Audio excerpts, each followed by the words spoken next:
líder revolucionário que marcou a história de Angola e o período de libertação dos países africanos. Assista no Nova África. A República de Angola é o quinto maior país africano ao sul do Saara.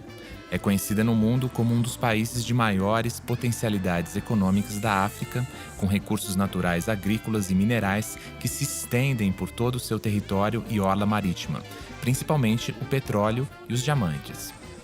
Aqui vivem hoje 18 milhões de pessoas que desfrutam de um país em franco desenvolvimento e respiram os ares da liberdade. Mas nem sempre foi assim. A República de Angola tornou-se nação independente em 11 de novembro de 1975, após mais de 500 anos de colonização portuguesa. A liberdade não veio fácil, custou o sangue e a vida de muitos. O tema do Nova África de hoje é a saga do idealizador da independência angolana, aquele que virou o maior dos seus personagens.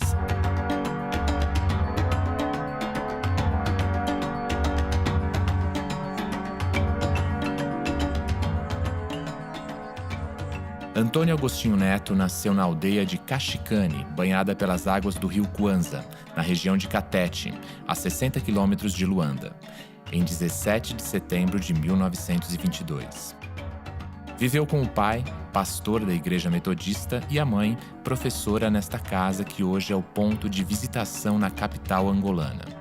Desde os primeiros anos de infância, era notória a capacidade que ele demonstrava para os estudos. Estudou na escola Salvador Correia. E nessa escola, durante esses anos todos, foi um aluno brilhante. Foi sempre o melhor aluno da turma, o melhor aluno da escola. E no fim do ano, sendo o melhor aluno, na verdade, a escola normalmente oferece bolsa de estudos para quem se dedicou muito, para quem foi o melhor aluno.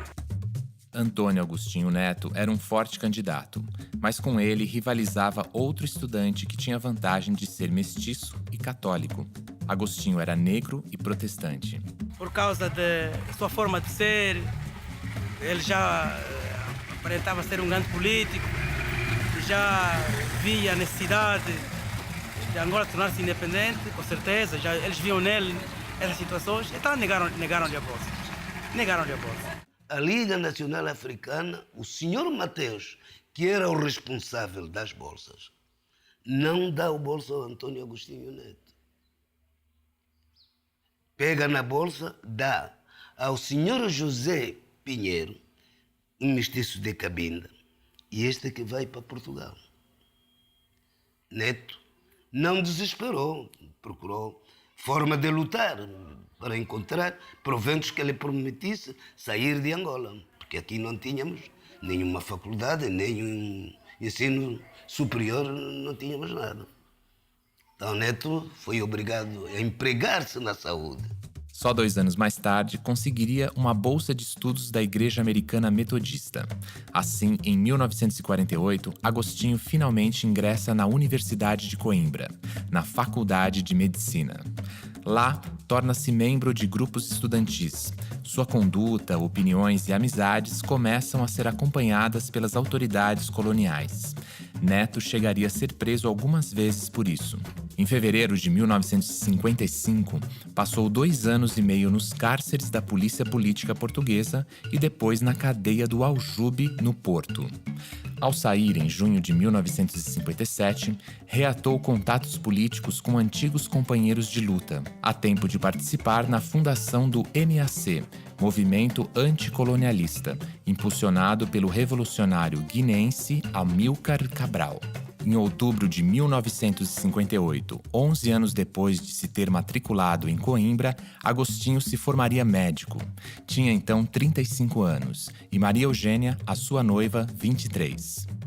O que seria um motivo de festa virou 2. Agostinho e Eugênia se casaram no mesmo dia da formatura dele.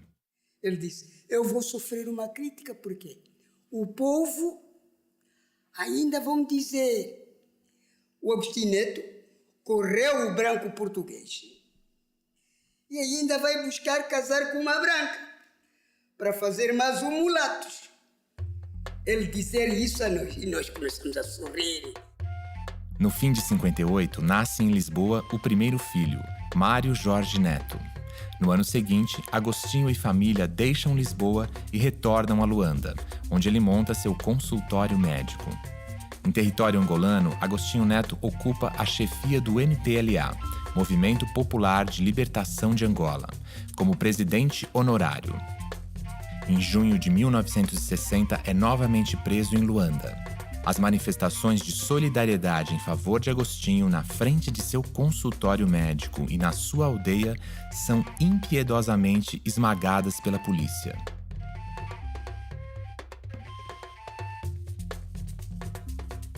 Na madrugada de 4 de fevereiro de 1961, em Angola, um grupo de mulheres e homens nacionalistas de várias tendências ataca a casa de reclusão, a cadeia de São Paulo, em Luanda, para libertarem presos políticos.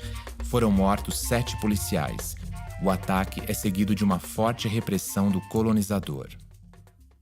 Às meia-noite e tal estava, o senhor padre vai com um animoque, cheio de tropa de brancos portugueses. Sinto um pontapé na minha porta, pum! Abriu logo, entrou logo. Encontrou-me na cama a dormir com a minha mulher. Eu acordo assim, o gajo com a lanterna, foca logo. Oh, terrorista, sai fora. Você pertence ao Agostinho Neto, não é? Sim, eu sou do MPLA. Eu sou do MPLA. Sai fora. Fui preso, sofri a cadeia, mas a revolução continua. Sem a possibilidade de sair de Portugal, restava a Agostinho Neto a fuga. Em junho de 1963, ele e a família fugiram de barco. Após difíceis horas de mar bravio, foram acolhidos pelas autoridades marroquinas. Seguiram para Rabat, onde Maria Eugênia ficou com os filhos, enquanto Agostinho Neto seguiu para Leopoldville, atual Kinshasa. Ali, realizou uma conferência de imprensa na qual anunciou ao mundo seu propósito maior, a unificação das forças nacionalistas numa frente comum.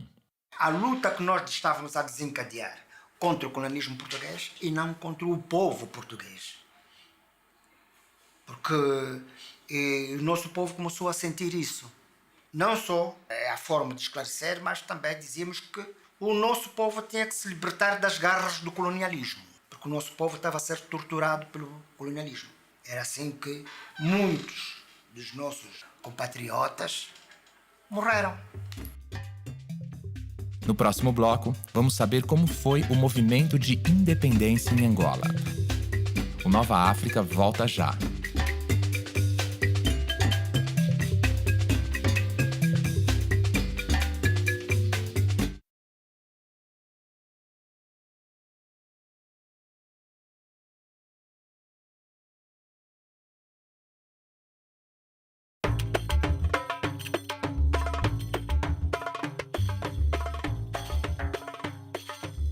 No bloco anterior, o Nova África mostrou que, em 1963, Agostinho Neto buscava a unificação das forças nacionalistas numa frente comum. Era o primeiro passo para o movimento que traria a independência a Angola.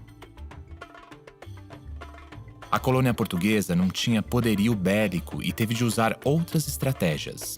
A luta armada, a organização de células clandestinas nos centros urbanos e o apoio internacional.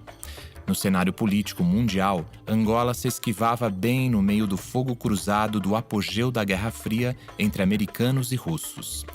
Capitalistas versus comunistas. Na Europa, havia comitês de apoio aos movimentos de libertação das colônias portuguesas em quase todos os países.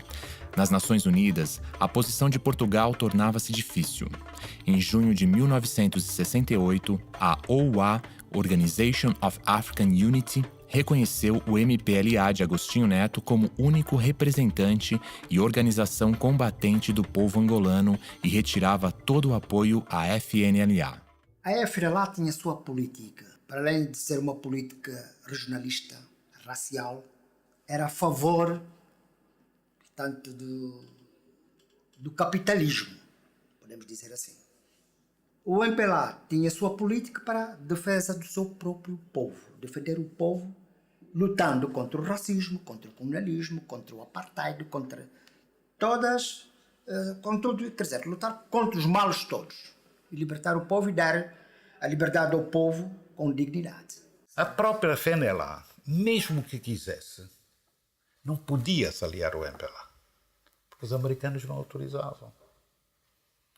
Era a condição de ter o apoio americano, nada de contatos com os comunistas do MPLA. Bom, quer dizer, aquele medo também dos comunistas papões, não éramos nada disso. E mesmo no MPLA, eu não vou dizer que não havia comunistas, havia, sim senhora, mas não eram todos.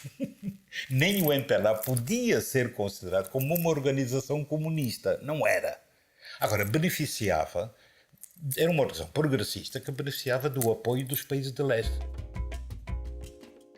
Ainda em 1968, o ditador português Antônio de Oliveira Salazar é substituído por Marcelo Caetano, que promete reformas, tenta liberalizar e modernizar o sistema, mas consegue apenas aumentar o descontentamento em quase todos os setores.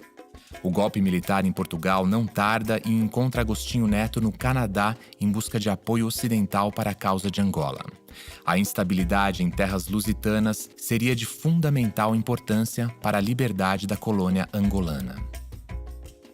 A consequência mais importante da Revolução dos Cravos em Portugal talvez tenha sido que ela permitiu que vários países africanos que viviam subjugados ao imperialismo luso conquistassem sua independência, entre eles Angola. Após a Revolução dos Cravos, o conflito e a divisão se acirraram, gerando uma guerra civil. Os combatentes se intensificaram com a invasão por parte das tropas da África do Sul a Angola em outubro de 1975. As tropas da UNITA e da África do Sul marcharam até Luanda, onde foram derrotadas com a providencial ajuda dos soldados cubanos. Agostinho Neto já sabia que nós íamos ser invadidos, porque a nossa política não agradava a ninguém. Consideravam-nos como os comunistas. Então não agradava a ninguém. Mas Agostinho Neto, muito habilmente, com muita inteligência, solicitou o apoio de Cuba. A França, a Inglaterra, os Estados Unidos ajudavam Portugal. A OTAN dava todo o material que Portugal queria e nem queria saber como é que depois era utilizado. Nós tivemos de nos virar lá para onde vinha ajuda. E nós não tínhamos vergonha nenhuma de receber essa ajuda desses países. Mas sempre mantivemos a nossa independência. Mas o nosso dispositivo com os cubanos tinha-se instalado primeiro no Condé, depois no município do Ebo, e ali é que os interceptamos. E dali não passaram. Foram ali vários combates, mas pronto, no entretanto também recebemos material. Como eu disse, a União Soviética já tinha recomeçado felizmente a ajuda, porque os cubanos sabiam manipular, sabiam usar o equipamento, mas não o tinham. Então foi a União Soviética que mandou em grande parte em ponta aérea para aquilo, tanto os tanques, mas sobretudo os BM-21, que são aqueles sistemas de artilharia reativa de 40 bocas. Depois foram perdendo os apoios, os americanos começaram a recuar, os americanos tinham uma operação encoberta, ajuda encoberta. Foi denunciada, tiveram que ter como problemas, etc. E sobretudo era preciso pensar nas eleições, retiraram o apoio aos sul-africanos viram-se sozinhos e não tiveram outra hipótese senão recuar, levando consigo a UNITA e a FNLA. E nós fomos perseguindo com os camaradas cubanos. Até que se restabeleceu a fronteira. E no norte foi a mesma coisa. No mês seguinte, novembro, foi declarado, enfim, a independência de Angola. O MPLA, como força hegemônica, passou a dirigir o novo governo da República Popular de Angola. Às 0 horas de 11 de novembro de 1975, a bandeira da República Popular de Angola subia no mastro. Em nome do povo angolano, o Comitê Central do Movimento Popular de Libertação de Angola, MPLA, proclama solenemente perante a África e o mundo a independência de Angola. Juro defender com todas as minhas forças a independência. Do Largo da Mutamba, levantava-se uma explosão de aplausos, abafando o som das armas pesadas que troavam ao longe. Findo o barulho das festas, a Cidade Branca se esvaziara. Quase 500 mil de portugueses em ponte aérea ou de barco regressou a Portugal. Angola, um país nascente, ficava sem quadros essenciais no governo. O primeiro presidente, Agostinho Neto, teve que governar o país com o êxodo dos portugueses, praticamente a única mão de obra qualificada do país. Eu lembro quando tomamos a independência, a primeira pessoa que foi ministro de Saúde com 4ª classe era o primo dele, o Mendes Carvalho. E outros. Porque nós não tínhamos gente com formação, quem estudava naquele tempo. O Brasil foi um dos primeiros países a reconhecer o governo de Angola estabelecido pela MPLA. Os brasileiros fizeram isso antes mesmo de qualquer país africano. O responsável por estabelecer essas relações com o governo de Agostinho Neto foi o então presidente Ernesto Geisel. Como presidente da República Popular de Angola, Neto continuou a ser o mesmo homem de gostos simples. Foi um homem que fez uma vida de sacrifício muito grande. Ele comungou dos sacrifícios dos guerrilheiros. Não foi um chefe que se rodeou de conforto. E não, ele esteve lá com eles quando era preciso estar. Mas nem todos andavam na mesma direção. A intentona de golpe de Estado de 27 de maio de 1977 mostrou isso. Neste dia, um grupo encabeçado por Nito Alves se rebelou contra o comando de Agostinho, no que resultou num banho de sangue entre netistas e niitistas. Militantes extremistas do MPLA, apoiados pela então União Soviética e por setores do Partido Comunista Português, com o propósito de radicalizar ainda mais a orientação político-ideológica do país, tentaram, sem sucesso, aplicar um golpe e derrubar do poder o regime do presidente Agostinho Neto.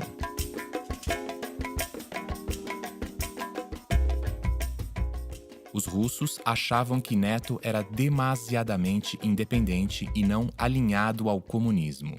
E tinham razão.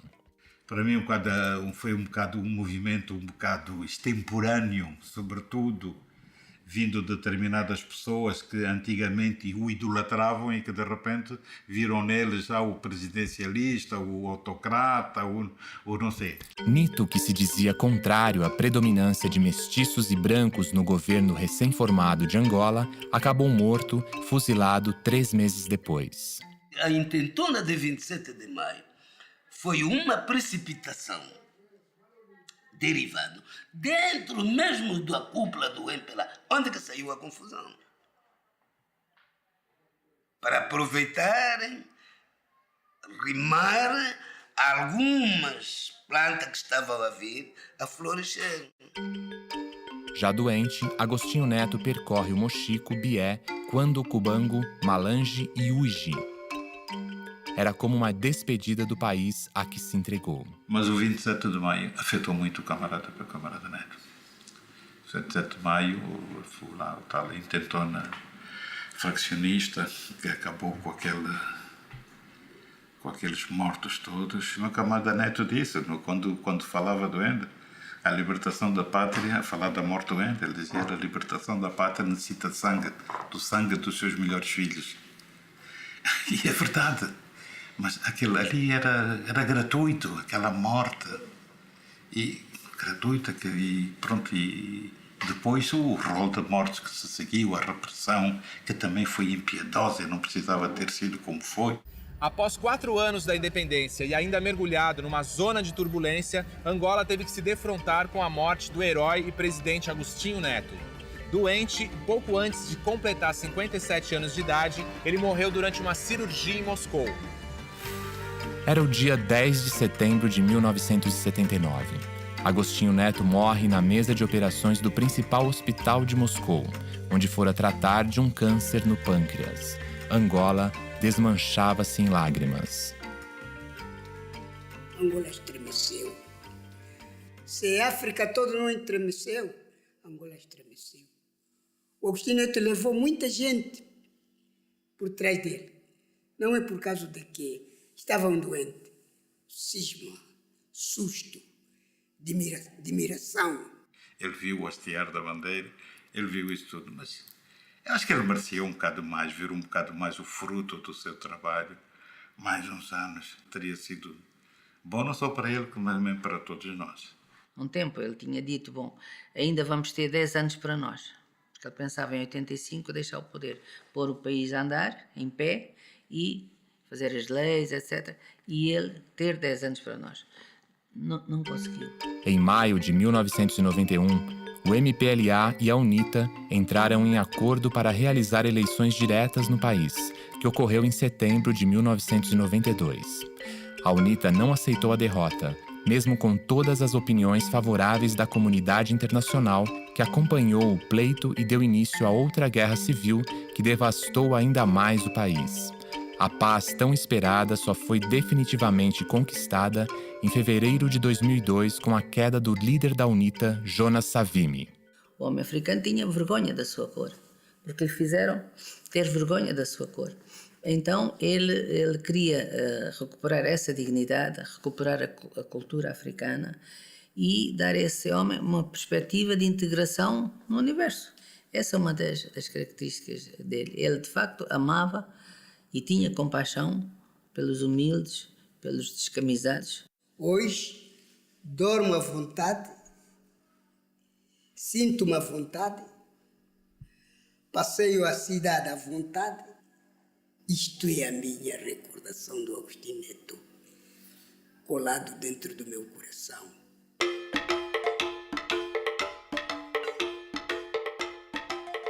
Irene Neto, a filha de Agostinho, nasceu no ano do início da luta armada em Angola. Hoje ela é deputada do MPLA, o Movimento Popular de Libertação de Angola. A menina, que mesmo tendo convivido pouco com o pai durante a Revolução, fala da forte lembrança que tem de Agostinho Neto. O pai sempre esteve muito dedicado à causa, às outras pessoas, aos guerrilheiros, ao povo. E a nós coube-nos alguns momentos da sua vida, não é? Que não eram muitos, mesmo dentro de casa havia invasões permanentes, não é? De pessoas, reuniões, telefonemas, estados de emergência. Enfim, sempre foi uma pessoa muito solicitada. As únicas alturas em que esteve mais, digamos, mais nosso, era quando íamos pescar, porque ele gostava da pesca, ao menos lá no mar, não havia telemóveis nessa altura, então ficávamos sozinhos no mar, nós e os peixes. Então é mais ou menos isso. Mas de qualquer forma, a ligação é tão grande que, mesmo ele não estando cá, é como se estivesse sempre presente. Quer dizer, se calhar é uma coisa biológica, não sei, mas há uma sensação de ligação que permanece. Acho que vai permanecer, pelo menos nós, os filhos, não é? Diretamente, permanece para sempre.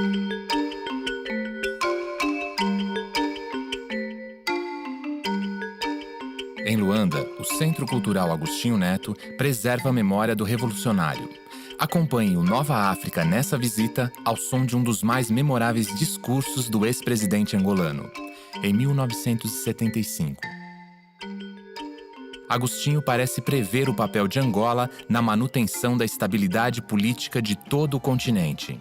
O colonialismo português provocou prejuízos imensos ao nosso povo, com o sacrifício de inúmeras vidas e bens, ao retirar-lhe a liberdade para viver de acordo com seus interesses, ao fazê-lo estagnar no obscurantismo e sob a opressão colonialista, provocou estigmas psicológicos devidos à política racial, tribalista e de defesa da burguesia colonialista. O colonialismo, de facto, alienou o nosso povo. Era preciso, pois, romper as cadeias que transformaram cada angolano num escravo. para que o povo pudesse encontrar as condições de desenvolvimento progressivo e pacífico. Era ainda preciso rechaçar o ataque extremamente violento das forças imperialistas para que finalmente a independência e liberdade pudessem ser fatores de progresso para o nosso povo.